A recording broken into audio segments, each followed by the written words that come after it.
শনিবার সকাল মানে স্পেশাল কিছু, তাই ভাবছিলাম কি করা যায়। মাথায় এলো অনেকদিন ছোলার ডাল আর পরোটা খাওয়া হয় না, তাই সকালে উঠেই কাজে লেগে পড়লাম। ডাল আমি আগের দিন রাতেই ভিজিয়ে রেখেছিলাম। ডাল সেদ্ধ করতে দিয়ে আমি মর্নিং ড্রিঙ্কটা বানিয়ে নিচ্ছিলাম।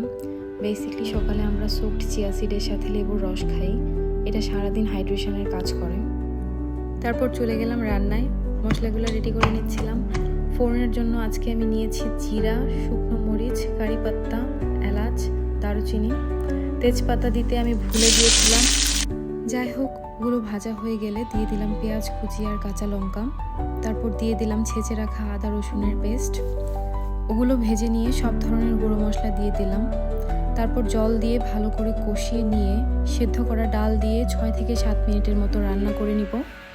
নামানোর আগে ধনেপাতা আর গরম মশলা দিয়ে নামিয়ে নিয়েছি।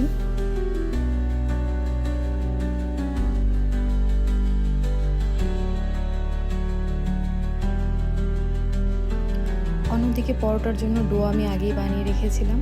আজকে ইচ্ছে ছিল লাচ্ছা পরোটা বানানোর, বাট সামহাও সেটা হয়নি, তাই ডিসিশন নিলাম নর্মাল পরোটা বানানোর।